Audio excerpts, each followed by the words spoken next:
Kingston comes into this one undefeated in district play. Hugo just one game behind them. So here's the setup. Kingston wins, they're the district champions. No ifs, ands, or buts. What happens next week doesn't matter. If Hugo wins this game by 4 or more points and they win next week by 15 or more, they're the district champions. Renamed all the way back in 1939, Paul Laird Field here in Durant has been home to the Southeastern Savage Storm football team for quite a long time.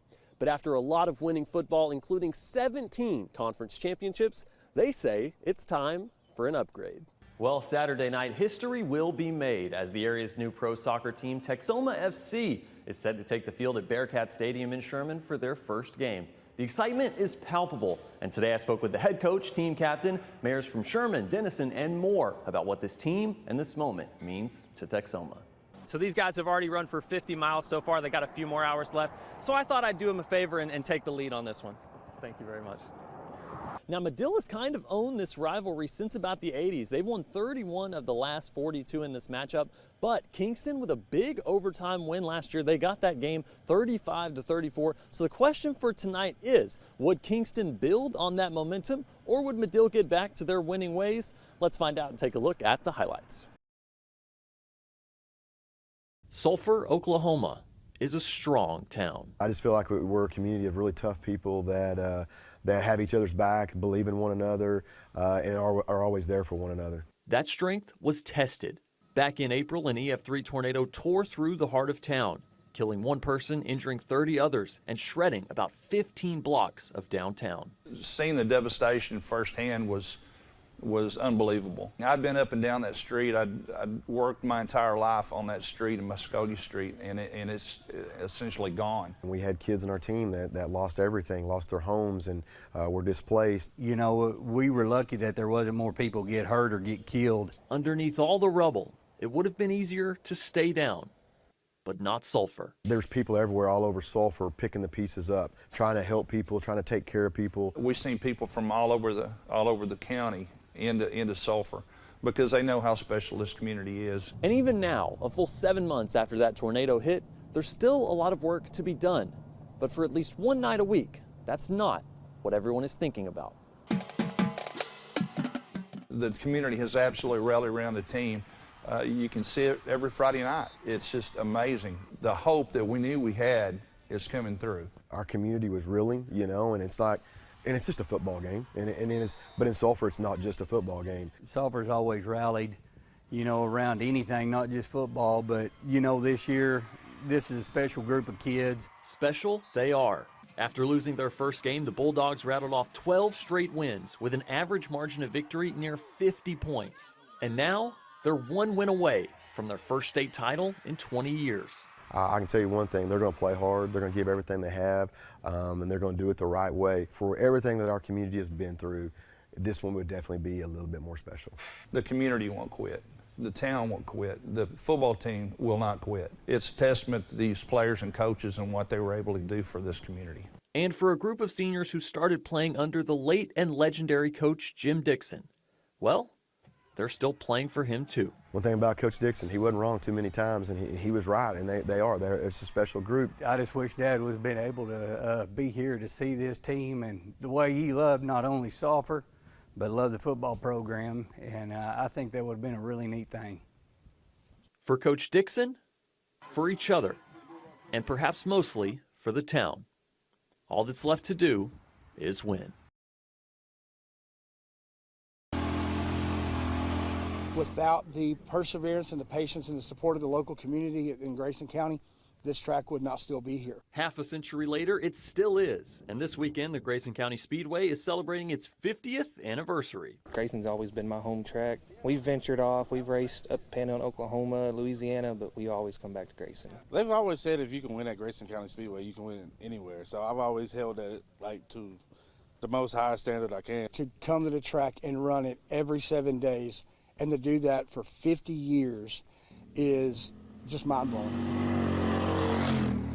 From one generation to the next, the Speedway stands the test of time. My dad started racing in the early 70s. I picked it up from him, my brothers.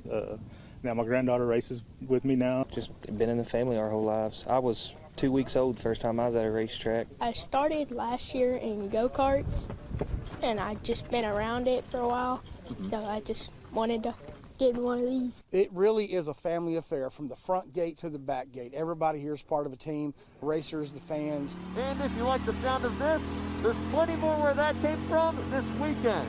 For close, tight racing, I don't think you're going to get a better racetrack. You'll see excitement, rubbing, I mean, side by side, door slamming, I mean, just part of it. And with plenty of races on both Friday and Saturday night, there's something for everyone. There's always going to be really good racing, so you have a good time. It'll be good food, good drinks, good candy, whatever you need. If you ain't got no other plans going this weekend, ladies and gentlemen, I'm going to tell you, if you're not at Grayson County Speedway, you are missing it.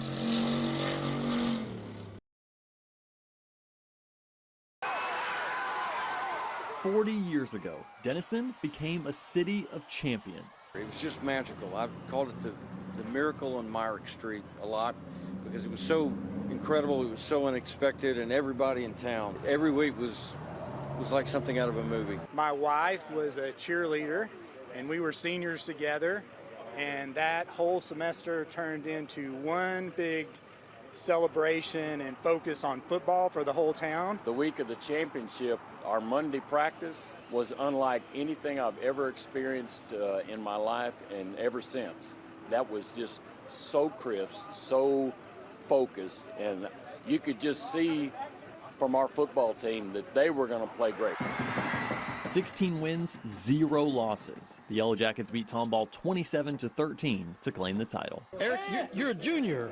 What do you got to look forward to as a senior now that the state championship's been achieved? Just try to repeat it in the same task we did this year, you know. I'm very fortunate to be on a team with a bunch of great guys that, you know, we were the first to go 16-0 in 4A league. A turning point for Denison football. Obviously, once we caught lightning in a bottle, then it took off from there. And I'm thrilled. It means a lot to me that still reverberates today. This week, a parade to honor that team and the legacy they've left behind, just like the one they had after they returned from Waco back in 1984. Thank you for that support back in those days. Thank you for that support today. And thank you for loving us as young men who are trying to achieve something that had never been achieved before. From the bottom of my heart, I want to thank this community for how they've been so supportive of me and my family, and we dearly love the people here, and they have loved us back, and it's been a life-changing experience for us. The state championship trophy. And from it all, a Denison mantra that lives on to this day. Great to be a Yellow Jacket. Praise God. In Denison, Garrett Stringfellow, News 12. Well, it's one of our great local rivalries, the Battle of the Axe. Now, normally we're talking about the gridiron, but this time it's on the diamond. But the stakes are just as high because there's a playoff spot on the line.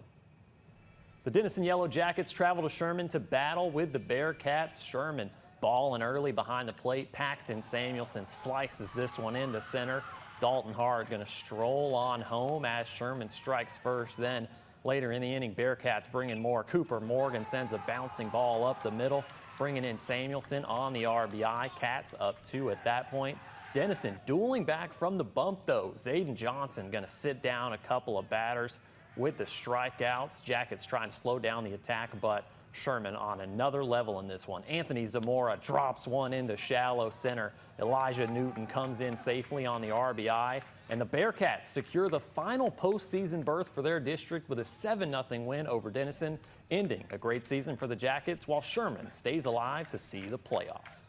Well, speaking of the playoffs, the Mavs taking on the Clippers in Game 3, series tied at 1. Luka going to work on Kawhi Leonard. Nice shot there. Luka happy about that one. Then it's Kyrie, and he's got the American Airlines Center on their feet with the deep 3. Mavs up 11 right there. P.J. Washington absolutely loving it. Then Gafford shuts the door on Paul George, and the Mavs shut the door on the Clippers tonight. They win this one 101-90. We stay in DFW as the Rangers take on the Reds, and the Reds pull off the old double steal as the throw goes into center, and De La Cruz scores on the crazy play right there. But the lead wouldn't last long as Evan Carter's going to blast one to right center field. That ball is high, that ball is far, and that ball is gone. Rangers tied the game at 1 there. Then Marcus Semien, bottom of the 8th, line drive down the line. Will it stay fair? Yes, it will, as the Rangers get the win 2-1 over the Cincinnati Reds. Well, after a lightning delay in Durant, the Savage Storm taking on the Tigers from ECU. We're going to start in the second as Southeastern's Cameron Cromer sends a rocket to short, not handled well, as the Atoka native Kobe Grimsley comes in to score. Storm go up 2-0. Then the rally keeps going as Wesley Mitchell shoots it again to second base, allowing Dylan Hurd to come in safely. Southeastern up 3 there. Then Reed Rice says, why stop there? As he destroys one into right center field. That ball is high, that ball is far. It is off the truck for the grand slam. The Storm with a 7-run second inning. Down the stretch, Tigers relief pitcher Jacob Poff trying to bounce back with a couple big strikeouts, but Southeastern pours it on. They dominate and win this one 18-1 over ECU. Well, softball standout Catherine Krebs makes it official. She is heading to North Central Texas College to continue her career. Krebs, very impressive in her time as an Air Hornet. She says she's excited to play in front of her friends and family in her hometown. I love the coaches here, and they have a great program, and I feel fortunate enough to have a good program in my hometown, so I'm excited about it. Now take a look at the Cowboys draft so far. Their first-round pick went to the 6'8", 300-pounder, all Big 12 offensive tackle Tyler Guyton out of Oklahoma. Soon he will be working to protect Dak Prescott. Then in day 2, they went ahead and grabbed Western Michigan defensive end Marshawn Nealon. He had 4.5 sacks and 9 starts last year for the Mustangs. Then with pick 73, they scoop up Kansas State guard Cooper Beebe, another 300-pounder to go alongside Guyton. And finally, Marist Leofow, linebacker out of Notre Dame, to complete day 2 of the 2024 NFL Draft for the Dallas Cowboys. About 1,000 pounds of flesh in that draft. A lot of pounds trying to protect Dak Prescott back there. We know he needs it. So. He does. Thank you, sir.